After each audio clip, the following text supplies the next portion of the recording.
Nick Freeman was here, criminal defence lawyer, author, commentator as well, also known as Mr. Loophole, when he and I launched at you with a petition before Parliament in which we're trying to get Parliament to debate e-scooters, bicycles, electric bikes, all sorts of two-wheeled machines, if you want to call them that, because we want to see them regulated, we want to see them registered, we want to see them insured, we want to see them properly being held responsible for what goes on. Since then, Nick, all kinds of stuff has kicked off. Very good afternoon to you. Good afternoon, mate.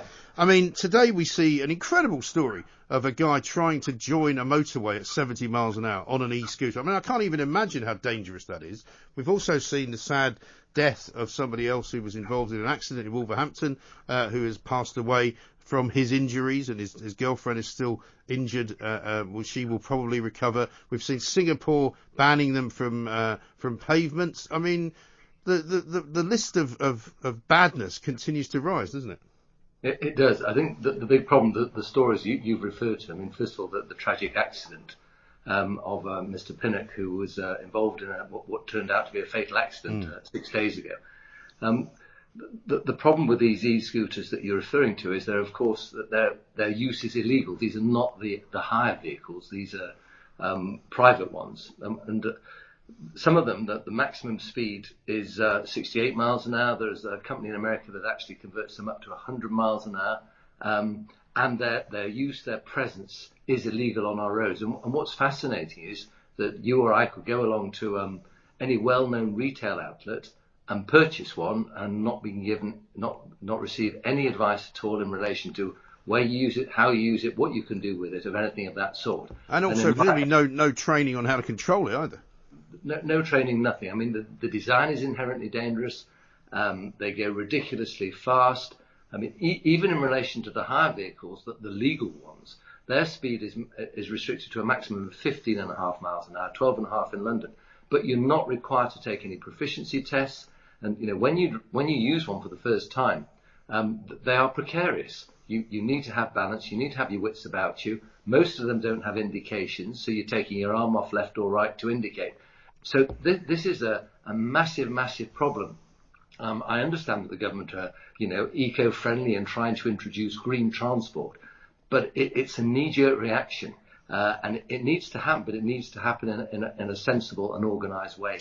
And at the moment it's not. And I'm afraid unless the government grasp this and put the brakes on it and decide we are actually going to just take a step back and consider what needs to happen. And one of the fundamental things that you and I agree about, Mike, and there's many things we agree about, but in relation to this, is that there needs to be identification, because identification of the rider leads to accountability, it leads to responsibility. So if, for example, somebody sees somebody using an illegal e-scooter on the road, they can take a video, they have a registration number to record, and it can be reported to the police. Well, that's exactly.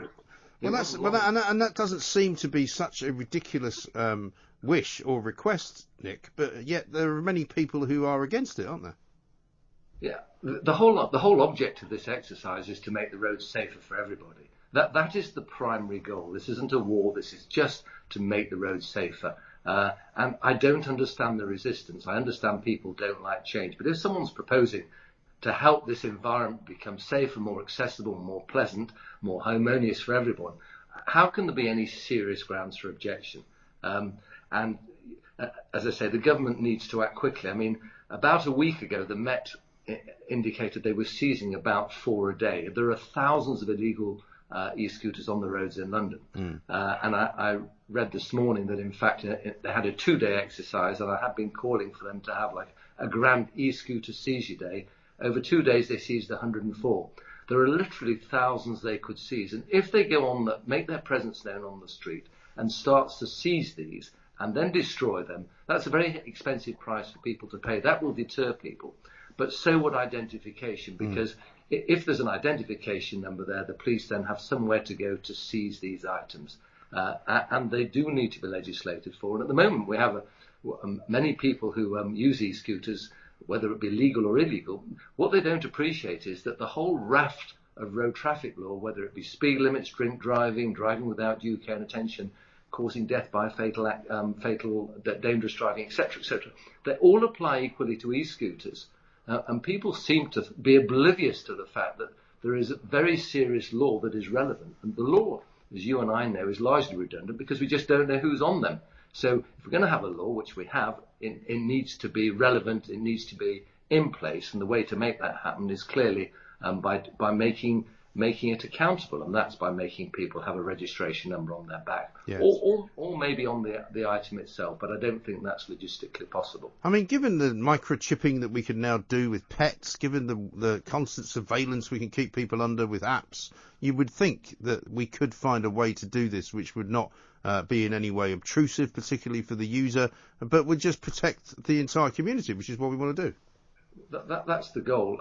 For me, what we need is something that's visible in the same way that we have a registration plate. And unless we have that, then people are going to ride with impunity. They're going to feel falsely safe. They're going to take unnecessary risks because they know ultimately they're probably not going to get caught.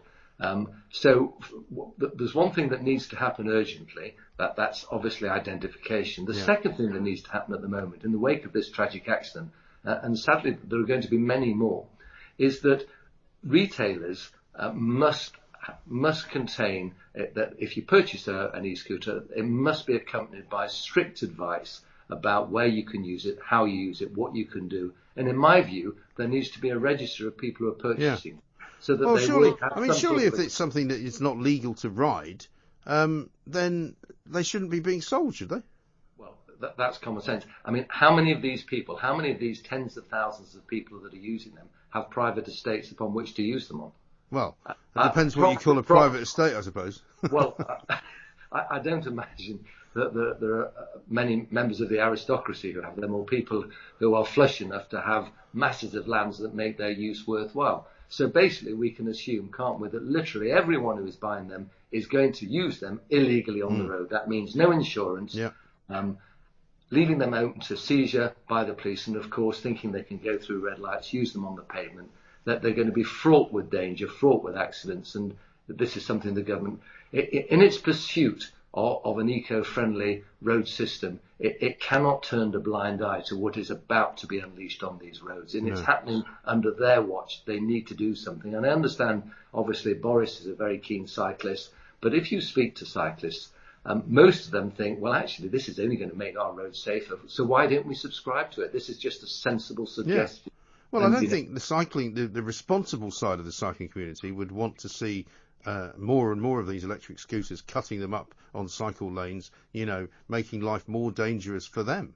Well, why would they? Yeah. We all ultimately want to travel peacefully and safely.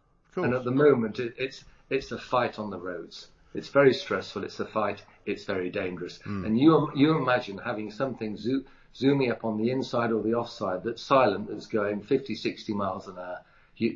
No one really stands Nick, a chance. I don't have to imagine it. I see it every day, unfortunately. Yeah, what we all do, Mike, and I'm just astounded that the police sit by and really do absolutely nothing. And it's their responsibility, along with the government, to deal with this problem. They can't turn a blind eye to the illegal presence. They don't do it with serious drugs. They shouldn't be doing it with e-scooters. No, absolutely right. And are you going to put out the petition once more so people can sign it?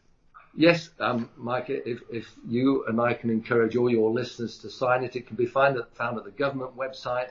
If they just search your name or my name and petition for e-scooters, cycles, they'll find it there. There's a link.